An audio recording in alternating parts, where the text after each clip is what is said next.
আপনারা বাচ্চাদেরকে পড়াশোনা করাই, পড়াশোনার লাগে যা লাগে আমি দিব।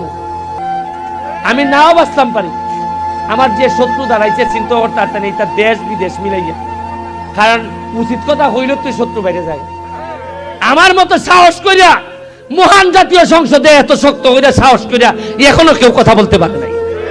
আমি যেমনিভাবে সংসদে দাপটের সাথে কথা বলে থাকি, এমনকি সবাইকে দোলাই করে থাকি, এমন দাপটের সাথে এমন শক্তি খাটিয়ে সাহস কাটিয়ে এমন কথা কেউ কোনোদিন সংসদে বলতে পারেনি। প্রিয় দর্শক, এমন কথা বলেছেন ব্যারিস্টার সুমন। আর সেই দাপটের সাথে কথা বলার কারণে তার উপর যে বিপদগুলো নেমে এসেছে, যে কোনো সময় তাকে হামলা করতে পারে। কয়েকটি হামলা হয়েছে, গণদোলাই খেয়েছে, আপনারা দেখেছেন। প্রধানমন্ত্রীর কাছে আরজ করছে তার যে কোনো সময় বিপদ হতে পারে, তাকে বাঁচাতে আকুতি মিনতি করছে। প্রিয় দর্শক, বিস্তারিত তথ্য আপনাদেরকে ভিডিওতে তুলে দেব। প্রিয় দর্শক, ব্যারিস্টার সুমনের বর্তমান পরিস্থিতি কি, সেই বিষয়ে গুরুত্বপূর্ণ কিছু তথ্য থাকবে ভিডিওতে। এই জন্য গুরুত্বপূর্ণ ভিডিওটি এক সেকেন্ডেও না টেনে ধৈর্য সহকারে শেষ পর্যন্ত দেখবেন। চ্যানেলে নতুন দর্শক হলে অবশ্যই চ্যানেলটিকে সাবস্ক্রাইব করে পাশে থাকা বেল বাটনটি অন করে দিবেন। প্রিয় দর্শক, কথা না বাড়িয়ে ভিডিওতে একটি লাইক দিয়ে দেখতে থাকুন সম্পূর্ণ ভিডিওটি। আমি এমপি হয়েছি এই কারণে কোনোদিন আপনার সামনে ভাব নিতাম না। আমি এমপি হয়েছি আপনি আমার পক্ষে আসলা না, এই কারণে আল্লাহ হাজির নাজির আমি কোনোদিন কেউ ঠকাইতাম না। আমার হয়তো যারা আমার পক্ষে করছে এরার লেগে হয়তো আমি সবসময় সরকারি ভাবে না পারি নিজের ইনকামের টাকা হইলো দিলাইনি, কিন্তু আমি কেউর হক নষ্ট করতাম না। আর আপনারা বাচ্চাদেরকে পড়াশোনা করাই, পড়াশোনার লাগে যা লাগে আমি দিব। আমার তো এখন সরকারি বরাদ্দ আছে, আমার প্রাইভেট ইনকামও আছে। তোমরা রেডি হও, প্রস্তুত হও। 5 বছরের মধ্যে আমি অসংখ্য ব্যারিস্টার সুমন দেখে যেতাম চাই। আমি নাও বাঁচতাম পারি, আমার যে শত্রু দাঁড়াইছে চিন্তা করতে পারতেন এটা দেশ বিদেশ মিলাইয়া, কারণ উচিত কথা হইল তুই শত্রু বাইরে যায়। আমার মতো সাহস করিয়া মহান জাতীয় সংসদে এত শক্ত হইয়া সাহস করিয়া এখনো কেউ কথা বলতে পারে নাই। আমি সোনারঘাটের ফুলা, আমি বিশ্বাস করি আমি 80 টাকা তোলা। আমি সোনারঘাটের ফুলা, আমি বিশ্বাস করি আমি শাহজালালের রক্ত আমার শরীরে আছে। আমি বিশ্বাস করি নাসিরউদ্দিন সিপাহসালার রক্ত আমার মধ্যে আছে। আমি আপনারা হইমন নিজের দুর্বল ভাববেন না, সামনের দিকে আগাই যাই। আমরা দেখাই দিতাম চাই যে ইতিহাস কিভাবে রচনা করতে হয়।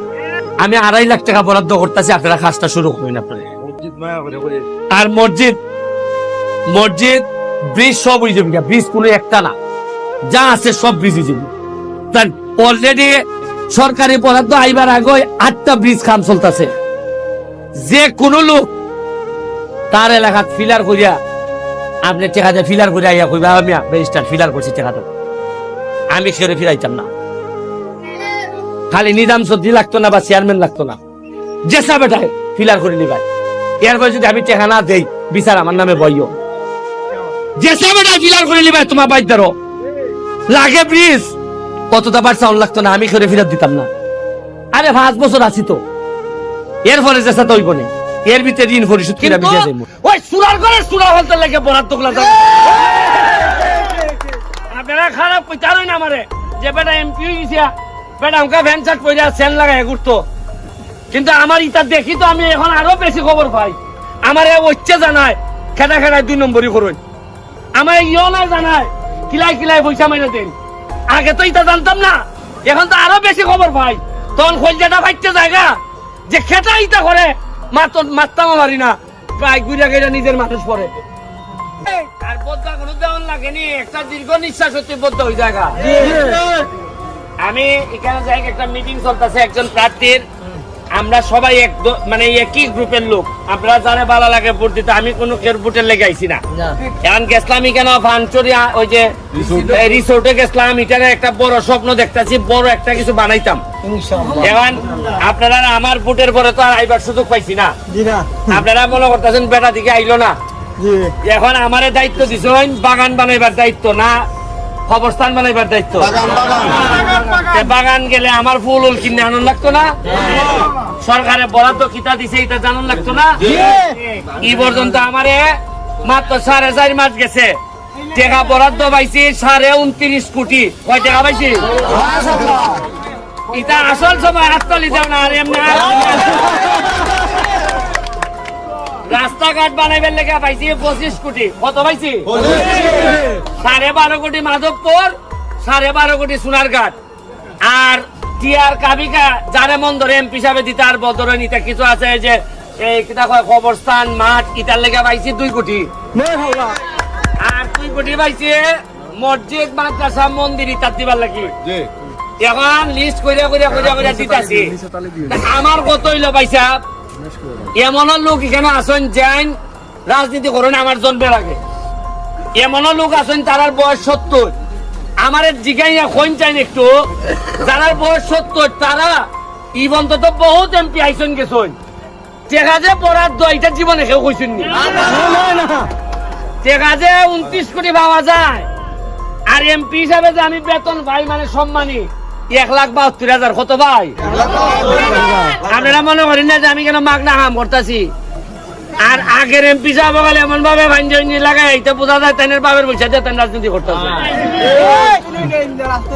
সুতরাং চিন্তা করার কোনো কারণ নাই। তবে একটুই দুঃখ 1,72,000 মধ্যে 700 টাকা দেয় আমার শরীরের লাগি, আর আমার গাড়ির লেগে দেয় 40,000। আমি এমপি হইবার পর এই মাঠটার মধ্যে মাটি ফালাই দিছি। এরপরে হইলে কি আপনার কয়টা গড়? 71টা গড় হইতেছে আশ্রয়ন। এখন যে টাকা সরকার থেকে বরাদ্দ হইছে প্রতি গড়ে এর চেয়ে বেশি 23,000 টাকা করে লাগে। 16 লাখ মানে 16 লাখ টাকা দেওয়ান লাগে।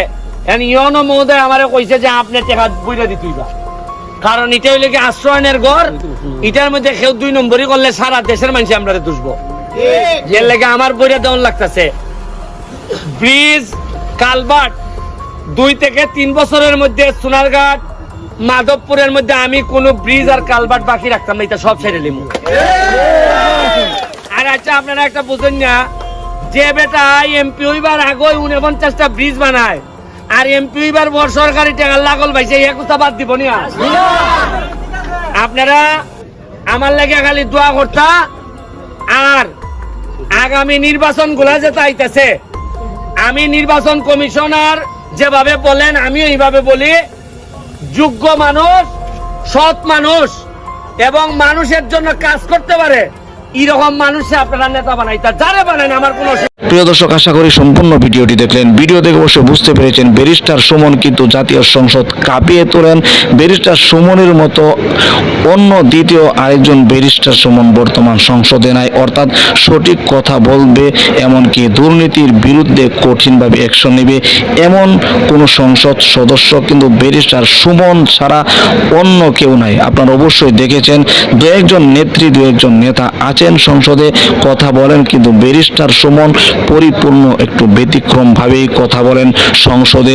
এমনকি শুধু সংসদেই নয়, রাস্তাঘাট থেকে শুরু করে আনাচে কানাচে যে কোনো জায়গায় যে কোনো বিষয়ে কোনো দুর্নীতি হচ্ছে, সঠিকভাবে কাজ হচ্ছে না, সে সমস্ত বিষয়ে সেখানে দাঁড়িয়ে কিন্তু অ্যাকশন নেন, এমনকি যা করণীয় তাই করে থাকেন ব্যারিস্টার সুমন।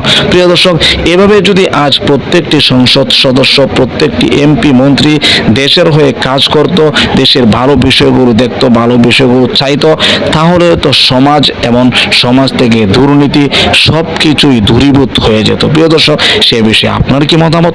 অবশ্যই আপনার মূল্যবান মতামতগুলো কমেন্ট বক্সে জানিয়ে দিবেন, এমনকি ভিডিওটি শেয়ার করে সকলের মাঝে ছড়িয়ে দিবেন। প্রিয় দর্শক, আজকের মতো এখানে শেষ করছি। ভালো থাকুন, সুস্থ থাকুন, আবার দেখা হচ্ছে পরবর্তী ভিডিওতে।